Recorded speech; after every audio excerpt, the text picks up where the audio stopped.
flat earth researchers, debaters and debunkers, truth seekers in general, those of you who feel like you have awakened in a world of zombies, or were awake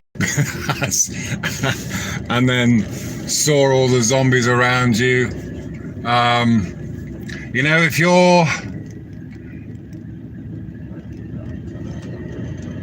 are leading that, if you are taking that path, if you're on that path of self-discovery,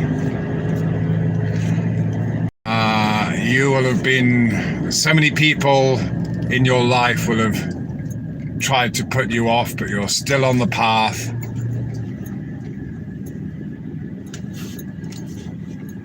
And it takes, hello Jess, it takes amazing strength, really, when you think about it, to follow what's in your heart, really, isn't it? You know, I mean, we go through life having a bit of an adventure, doing this or that. You're on the path. All right, yeah. I wanted to do a separate video, actually, on basically kind of, you know, celebrating the narcissists in your life. That's maybe something you can look at later. But I mean, you know, the truth is, now what I wanted you to look out for while we're driving about here in Phuket is you'll see lots of people on motorbikes, or just in general, masked up.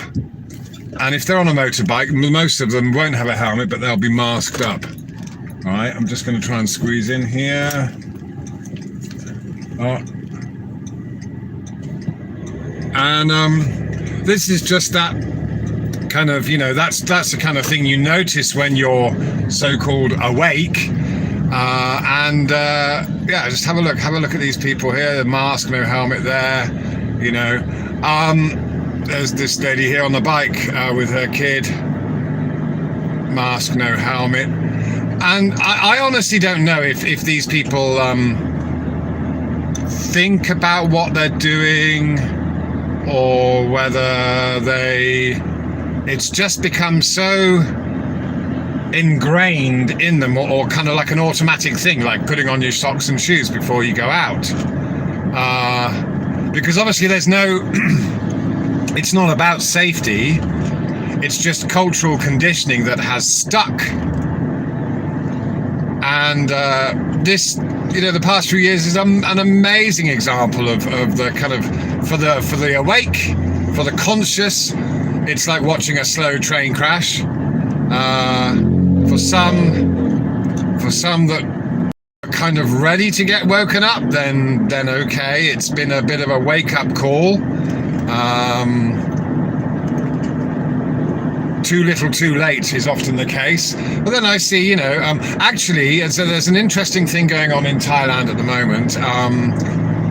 There is this there's a doctor called Dr. Pakdi. He's Thai, but he's been very vocal on you know, on various social media channels about the whole sham, the whole kind of drive to roll up sleeves because of the common cold. And there's someone in high up in the, basically he's in the States, yeah, but so he speaks very good English, and he's, as I said, he's been very vocal among, you know, on what would be considered the fringe or these conspiracy theorists. But he's a doctor, and he's just been telling it straight. You know, this whole thing has been a ploy. Now, Thailand imposed very strict rules as far as, and they launched the whole program. They signed their contracts with the various medicinal gene therapy agencies. But now Thailand might be the first to null their contract with Pfizer, because certain people in very high up positions apparently have suffered greatly and they're very, very sick after receiving the tea. And then that's, again, kind of too little too late. It's like only now are people starting to live. But the thing is, the people that were lining up and ignoring the people like ourselves who are trying to say stuff, a lot of them won't admit that they were fooled. I mean, that's a very difficult thing to do, isn't it? So they might quietly regret, but they will never really go the whole way of admitting that, even to themselves, that they were bamboozled. And this is the thing, isn't it? This is the difference. That's why you are very strong. If you're the kind of person that didn't cave in to the pressure, which was immense, absolutely immense, yeah. You didn't cave in because you were seeking the truth, and you had to, you had to stand your ground against not only the media and what would be, kind of considered, I suppose, society in general, the TV, all these people, a lot of people that you might have considered heroes, not necessarily Hollywood types, but people that you might have thought were the kind of people you would like to take their advice or listen to their words of wisdom. Now a lot of them jumped on the fear bandwagon, yeah, and we're telling you to do your bit for the community. So there will have been moments of realization that, oh, that person isn't all I imagined him or her to be, or they are, so it's been a period where you really had to stand alone, and it helps define yourself. And this is just obviously one of many kind of situations that you'll come across in your life. I'm sure all of us have experienced people projecting their fears onto us, especially parents or siblings. They'll say, oh, you can't do this, you can't do that. But it's funny, isn't it? Because you look at YouTube, for example, and you've got all these people that are making videos about the crafts that they do. My son plays the guitar. He's well into the guitar, and so he's watching these videos about people making guitars. And so, of course, those videos are made by people that really must have, they set out to do something, follow their passion. And this is the thing, isn't it? We are put on this earth, and every single one of us has a path to follow, or maybe we have several paths to follow, but there's going to be one path that really reveals more truth and allows you to progress in a way that is more unique and individual. And so often, so many of us might not follow that path. It's a sad reality that we'll get distracted and so even if personally I found I'm having a lot more, I've talked about the Four Noble Truths and the Eightfold Path before, and I've talked about them before, but to be honest, there's more of a knowing, more of a connection these days as time goes by, and you go through certain things and that there's no need to worry about things. Basically, if you're worried about something, you're thinking your mind is in the future.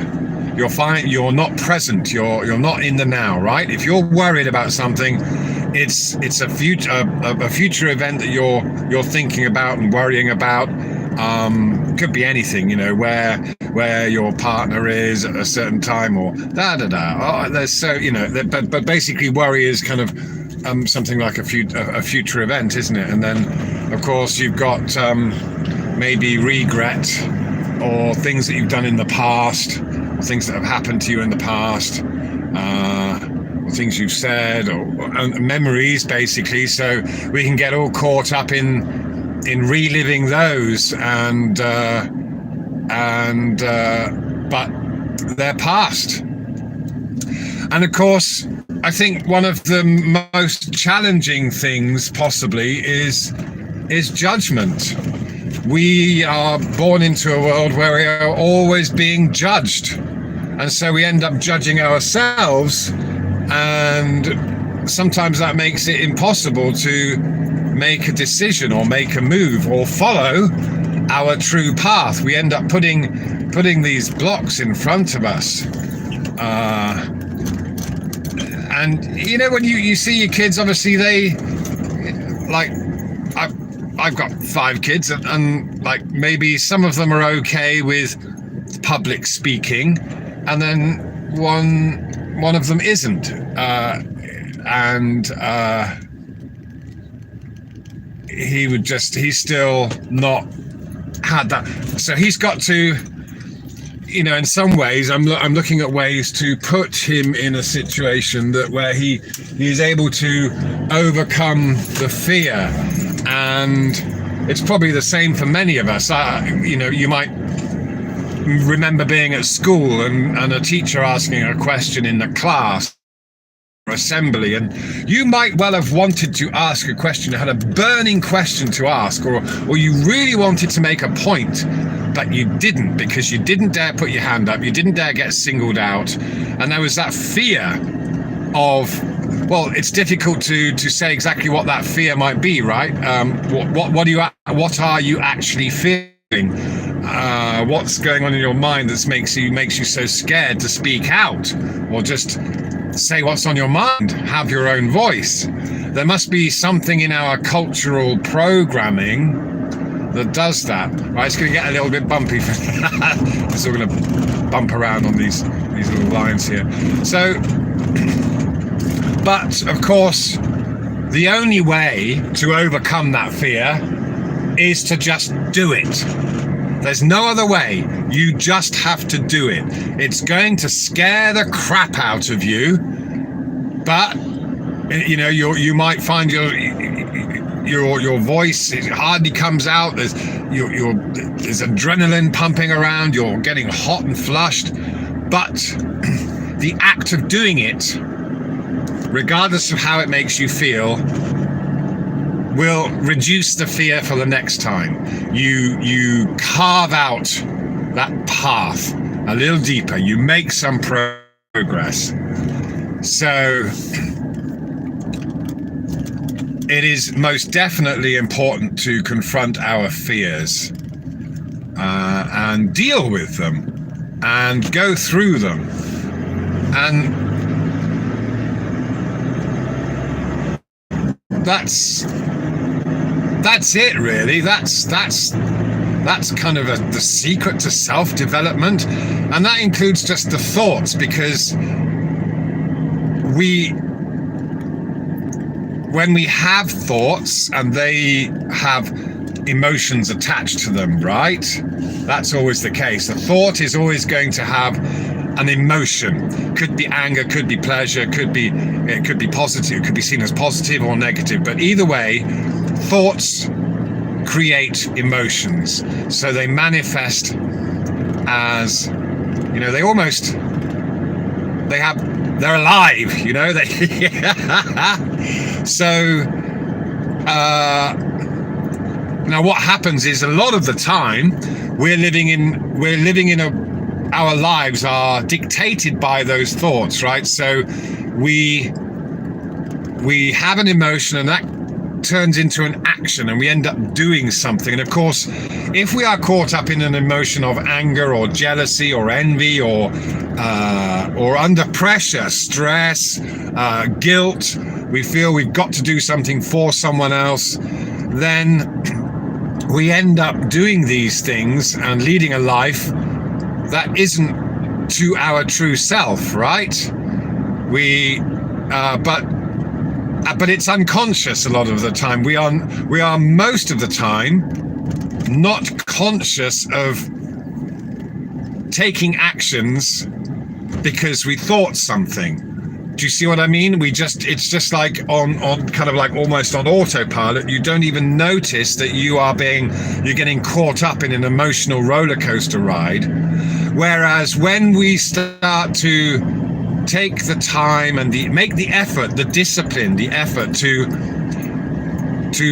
observe our thoughts, and I suppose you stop yourself, and before you get carried away with that thought, you just notice it.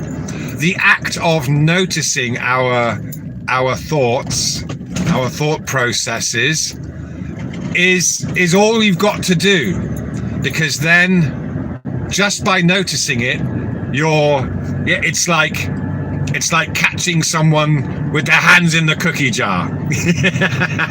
Yeah, it's like, you could be.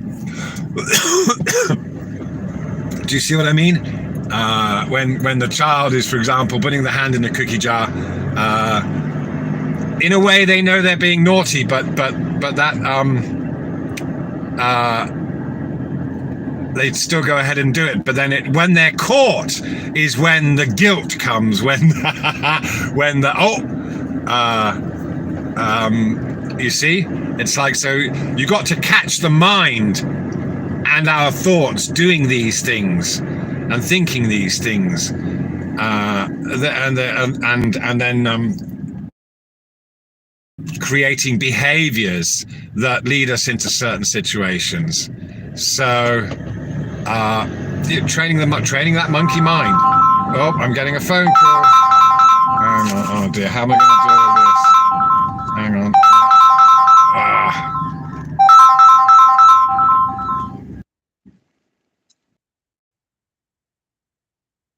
Are we back? Sorry about that. I hope you're still there. All right. I'm not sure. Right. Hopefully we're back now. We're back again. Hello. Is this thing on? All right. Someone give us a little thumbs up or something in the chat to let me know we're.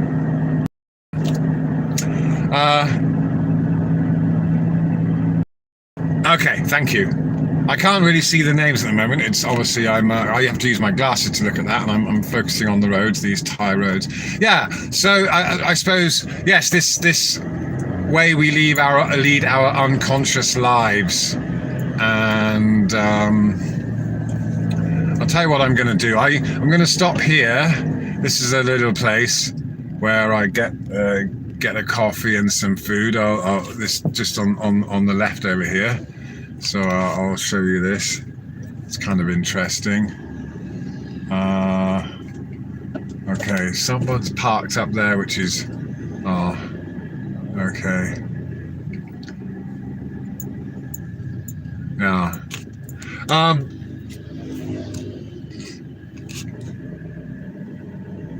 Yeah. Hang on a second. Let's just pull in here and make it easier.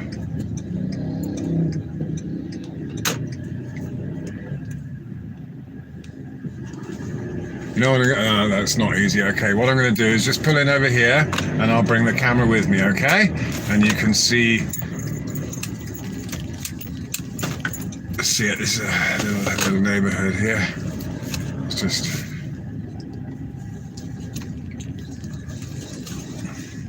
a sec. Bear with me.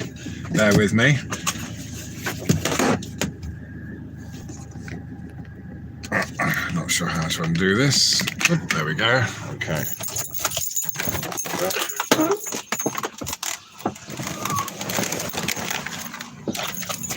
Let's go get some breakfast, so you can have a little look, see how we do things here in Thailand. So are we all still there? Are we still live?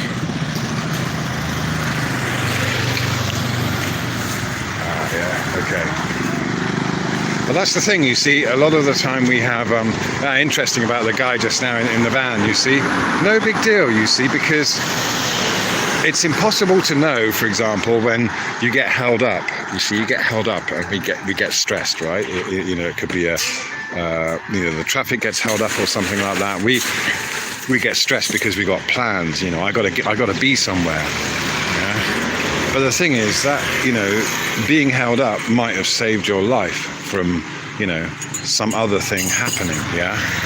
These are the way these things work out sometimes. So. Those, for example, when that happens, I'll just wait for this guy in the queue. สวัสดีจ้า สวัสดีค่ะ กลับไปร้อนเหมือนเดิม Oh damn, we got another call. What's going on here? This is crazy.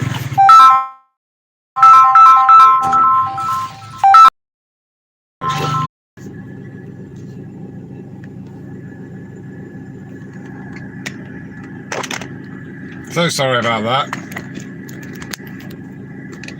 Oh.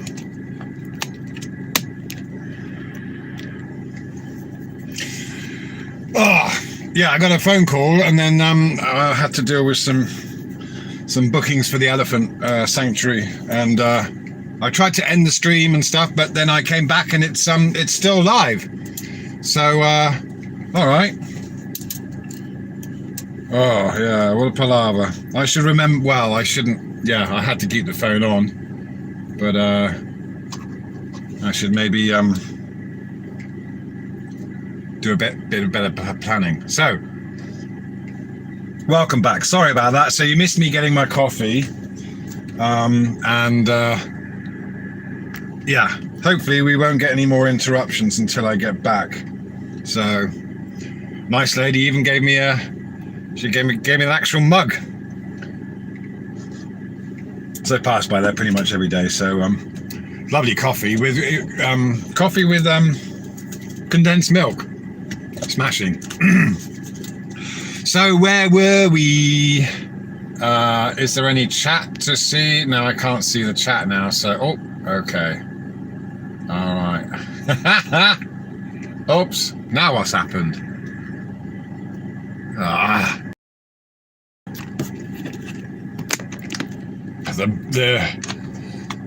The problems with going live, huh? Okay. Hang on a sec. Trying to squeeze this into my little thing here. Right. Okay. Oh yeah, this truck is a Mazda BT50, same as Ford. Yeah, so just got it back after getting it fixed.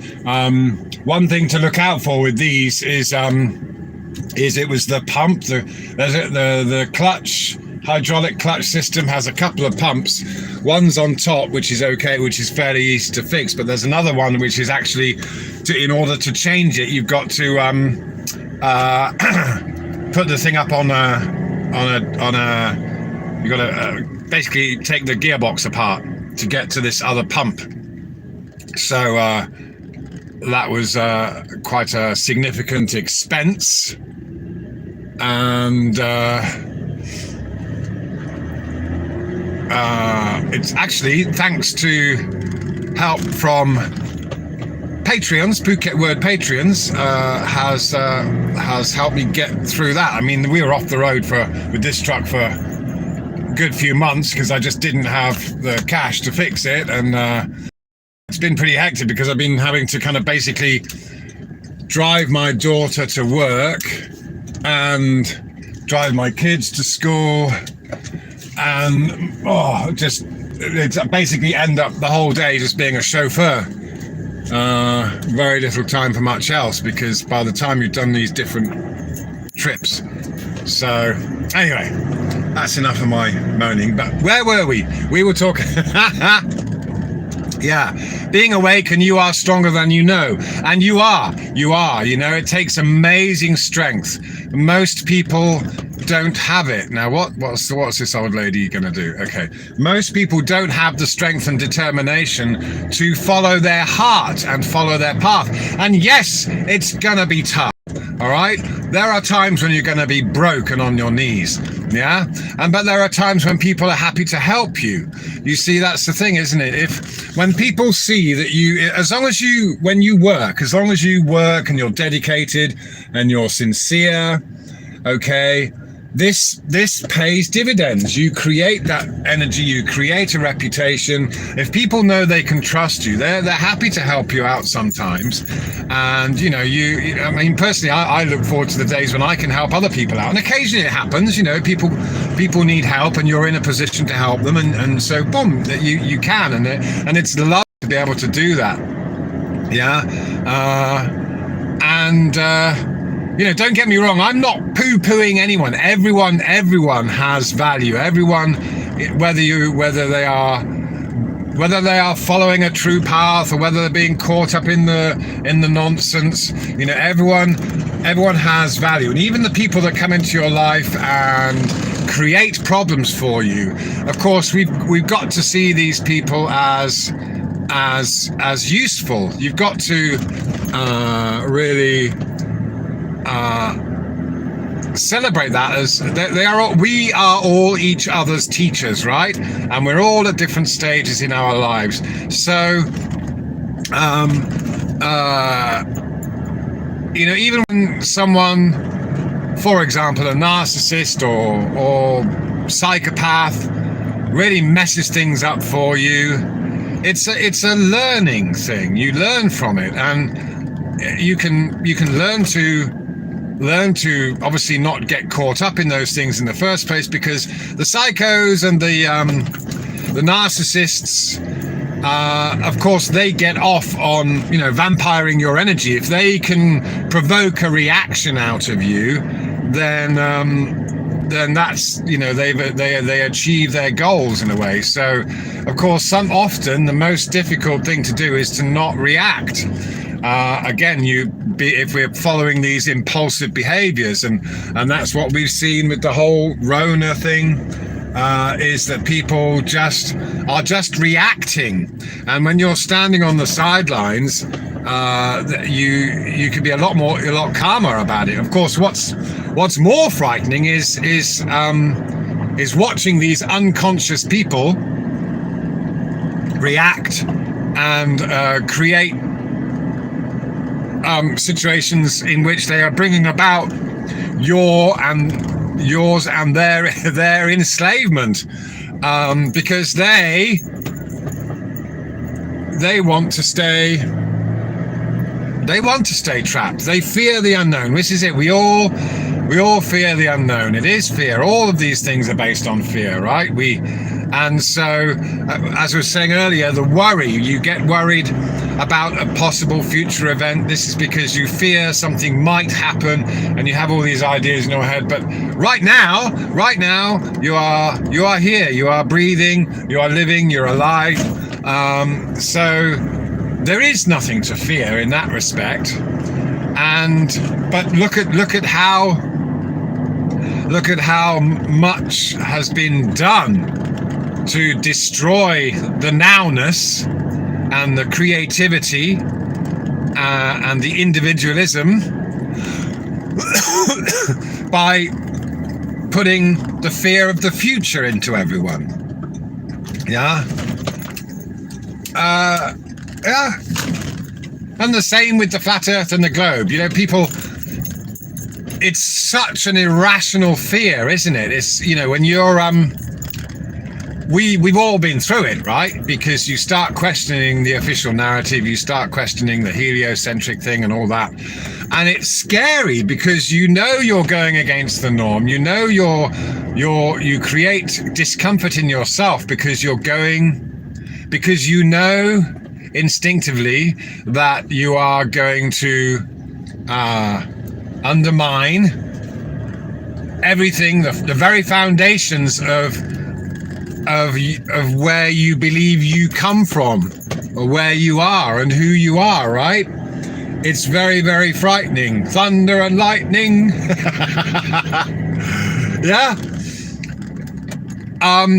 But so you've got about 80% of the people that might come across flat Earth or anything else like that challenges their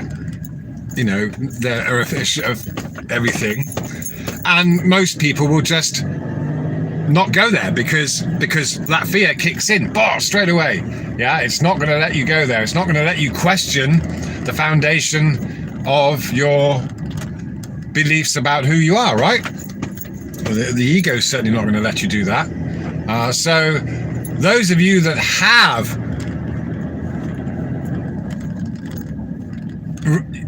experienced the fear but gone ahead anyway, it's funny, isn't it? Because the curiosity, the desire to know overcomes the fear of the unknown. And so and that doesn't, when you're going, you see those two girls, they had masks on and no helmet. She was riding along looking at her phone. So there's no awareness of the danger, or no thoughts of the danger that they might be putting themselves in by riding along like that. But the masks were on. For what reason? Because they wanted to feel safe, or was it just this illogical, unthinking cultural conditioning that has been put upon them? Yeah. Now, of course, if they'd had an accident before, or and then maybe there would be a bit more fear, or at least fear that would make them act. Anyway, right, here we are on the main road again, chock-a-block, and I'm going to turn in to our little neighbourhood here. You see, I have no fear of people knowing where I am. Don't care, and I know that people will take advantage of that. I get stalked by psychos and narcissists, but it's funny because they're operating in a way that they think that by saying nasty things or making threats and things like that, it will affect me. And it's like, well, no, don't care. I do not care. Yeah, because just because I'm following my own path. Yeah, and I know that that's not necessarily right for everyone. That's okay. We're all individuals. Yeah. So this is my neighborhood. Anyone's welcome to come and see me anytime you like. Yeah.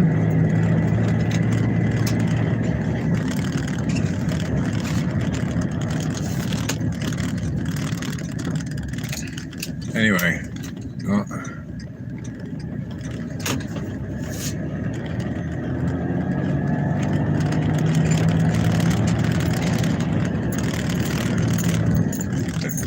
All right, we'll just go and finish this chat off in the garden. All right, bear with me.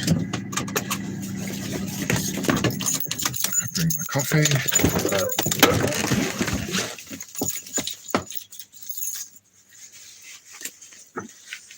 One second. It's just okay.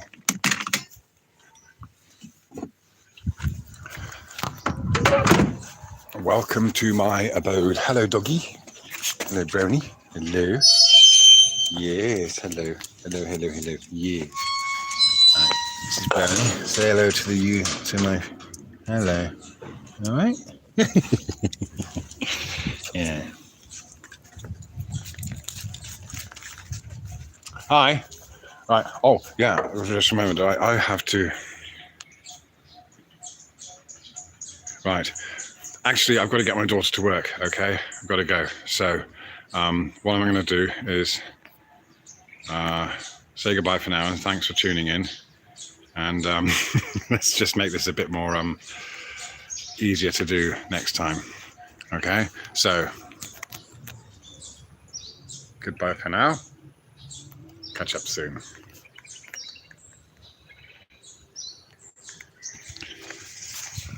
Right.